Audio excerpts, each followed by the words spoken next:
JM at Jazz, kayo ngayon ay magkaharap sa game room. Sa ilang saglit ay makakaharap nyo na rin ang inyong kapalaran.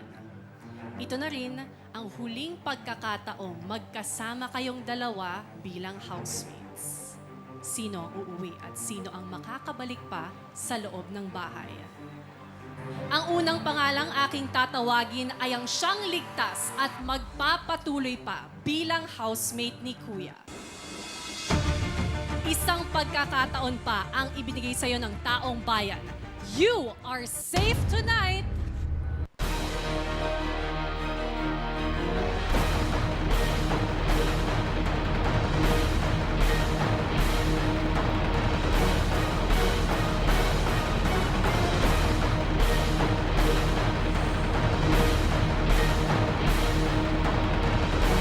JM! Congratulations, JM!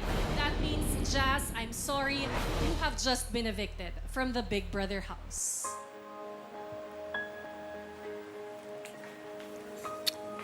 Saka? Ano yung sasabihin ko?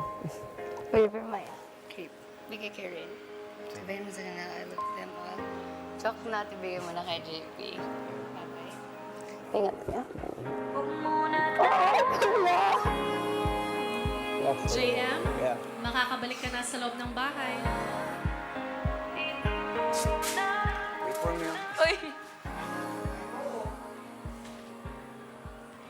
Jazz, sa pananatili mo sa aking bahay, nasubok ang tatag ng iyong puso, ang pagkilala mo sa iyong sarili, at ang kapasidad mong umunawa, matuto, at magmahal. Hiling ko na ang lahat ng ito ay magbigay din sana sa iyo ng leksyong mas magpapatibay sa iyong pagkatao. Panuorin mo ang pabaon ko para sa iyo. I'm Jazz, ang optimistic ate ng Dumaguete. Jazz, sa pagdating mo sa aking tahanan, bitbit mo ang iyong pusong matapang, mapagmahal at puno ng pag-asa. Three of the most important people sa life ko noon, they had cancer. I've been taking care of people all my life. And with your optimistic heart, naging matibay kang sandigan ng iyong bagong kapamilya.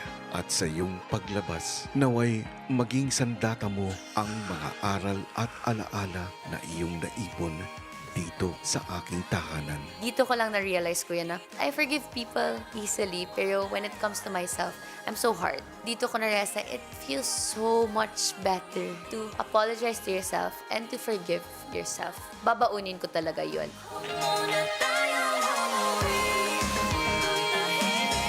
May your courageous and hopeful heart guide you towards your dreams. Ang aking optimistic ate, Jazz.